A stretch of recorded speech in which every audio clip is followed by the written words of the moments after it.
ఎమ్మెల్సీలు ఏకగ్రీవం, రిటైర్డ్ అయిన ఇన్ సర్వీస్లో దాదాపు 1049 మంది. నిన్న మనం ఒకటే శాఖలో 100 మంది అని వార్త చదువుకున్నాం. మరి ఈరోజు 1049 మంది, 32 డిపార్ట్మెంట్లు, దాదాపు 1050 మంది ఉన్నారట. వాళ్ళది రిటైర్మెంట్ అయిపోయినాక కూడా వాళ్ళు సర్వీస్లో కొనసాగుతున్నారు.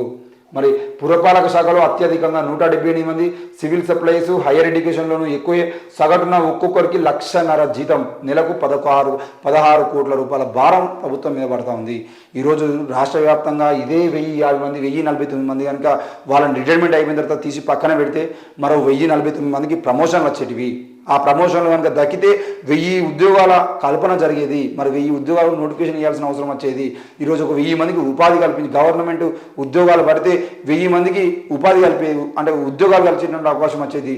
మరి ఇవన్నీ పక్కన పెట్టి దాదాపుగా అంటే ఈరోజు ఒక్కొక్కరికి 1,50,000 జీతం అంట.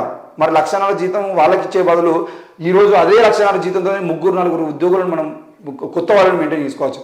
మరి వాళ్ళని పక్కన పెట్టడానికి ప్రయత్నం చేయకుండా వాళ్ళని అధికారులుగా నియమించి ఈరోజు అంటే ఉద్యోగాలు కావాల్సినటువంటి ఈ 1,50,000 జీతాన్ని కనుక ముగ్గురికి పంచేది ఉంటే, 3 కొత్త ఉద్యోగులు చేస్తే మరి 1050 మంది కాస్త 3,200 మంది ఉద్యోగులు కొత్త వాళ్ళు వచ్చేటట్లు, 3,200 మందికి ప్రభుత్వ ఉద్యోగాలు దక్కేవి. మరి అట్లాంటి ప్రయత్నం చేయకుండా ఈరోజు వీళ్ళకి 16 కోట్లు, ప్రతి నెల 16 కోట్ల రూపాయలని వాళ్ళ మీద పెట్టేటువంటి ప్రయత్నం చేసింది. మరి బీఆర్ఎస్ ఇప్పుడు కాంగ్రెస్ ఏం చర్యలు తీసుకుంటుంది ఏంటి అనేది వేచి చూడాల్సిందే. ఇక డేట్ ఆఫ్ బర్త్ ప్రూఫ్గా ఆధార్ చెల్లదు, ఈపీఎఫ్ఓ ఉత్తర్వులు జారీ. డేట్ ఆఫ్ బర్త్ ప్రూఫ్గా ఆధార్ కార్డు చెల్లదని ఈపీఎఫ్ఓ స్పష్టం చేసింది. పుట్టిన తేదీని ధృవీకరించేందుకు ఆధార్ నెంబర్ తీసుకోపోమని క్లారిటీ ఇచ్చింది. మరి ఆధార్ నెంబర్ సంబంధించిన విషయంలో ఆధార్ పెడితే అన్నీ అయితే అని చెప్పేసి చాలాసార్లు మనం మాట్లాడుకుంటా ఉన్నాం. మరి ఆధార్ నెంబర్ సంబంధించిన విషయంలో అది డేట్ ఆఫ్ బర్త్గా పనికిరాదు.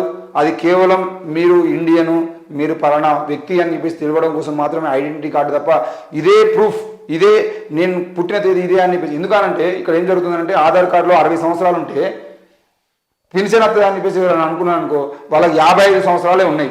55 సంవత్సరాలు ఉన్నాయంటే ఏదో ఒక కార్డు తీసుకుపోయి వాళ్ళ ఇంట్లో ఉన్న పాత రేషన్ కార్డు లేదంటే పాత ఓటర్ ఐడి కార్డు తీసుకుపోయి ఆ ఓటర్ ఐడిని పెట్టి నాకు 60 సంవత్సరాలు కానీ ఆధార్ కార్డులో 55 సంవత్సరాలు పడ్డాయి అని చెప్పేసి చెబితే వాళ్ళు వెంటనే 100 రూపాయలు 200 రూపాయలు తీసుకుని వాటి మార్చేయడానికి ప్రయత్నం చేస్తున్నారు. కొంతమంది తెలివి ఉన్న వాళ్ళైతే డైరెక్ట్ ఇంటర్నెట్లో వాళ్ళే మార్చుకుంటా ఉన్నారు.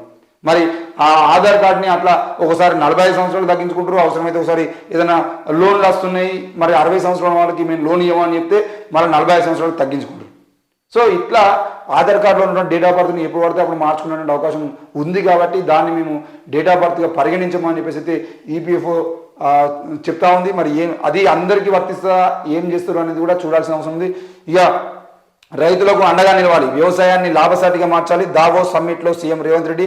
టెక్నాలజీ సెంటర్లుగా ఐటీఐలు, world food prize winner David నబోరోతో సీఎం రేవంత్ రెడ్డి మొత్తానికైతే డల్లాస్కు సంబంధించిన విషయంలో, ముఖ్యంగా దావోస్కు సంబంధించిన విషయంలో దావోస్కు పోయినటువంటి రేవంత్ రెడ్డి మరియు అక్కడ మంత్రి దుద్దిల్ల శ్రీధర్ బాబు గారు ఇద్దరు కూడా దాదాపుగా ఎక్కువ పెట్టుబడులు తెచ్చుకోవడానికి ప్రయత్నం అయితే చేస్తాను. రాష్ట్ర వ్యాప్తంగా మరి ఉపాధి కల్పన చేయాలి. ఎందుకంటే ఉద్యోగాలు 2 లక్షల ఉద్యోగాల పాటు ఉపాధి కల్పించేది అంటే ఎక్కువ మంది ప్రజలు ఈ ఎలక్షన్లకు లోక్సభ ఎన్నికలకు ముందు మనం ఉపాధి కల్పిస్తాం, ఇంతమందికి ఉపాధి కల్పిస్తామని చెబితే మనం నమ్మేటువంటి అవకాశాలు ఉంటాయి. పెట్టుబడులకు సంబంధించిన విషయంలో వాళ్ళు కూడా కన్ఫర్మ్ చేస్తే రానున్న రోజులు వాళ్ళకు వర్క్ ఆర్డర్స్ కనుక ఇస్తే పెట్టుబడులకు సంబంధించిన విషయంలో పొత్తు కుదిరితే మనకి మంచి ప్లస్ అయ్యేటువంటి అవకాశం ఉంటుందని చెప్పేసి అయితే వాళ్ళు తీవ్ర ప్రయత్నం చేస్తున్నారు. మరి ఎన్ని వేల మందికి ఉద్యోగాలు కల్పిస్తారు, ఎన్ని కోట్ల పెట్టుబడులు తీసుకొస్తారని అయితే చూడాల్సిన అవసరం ఉంది.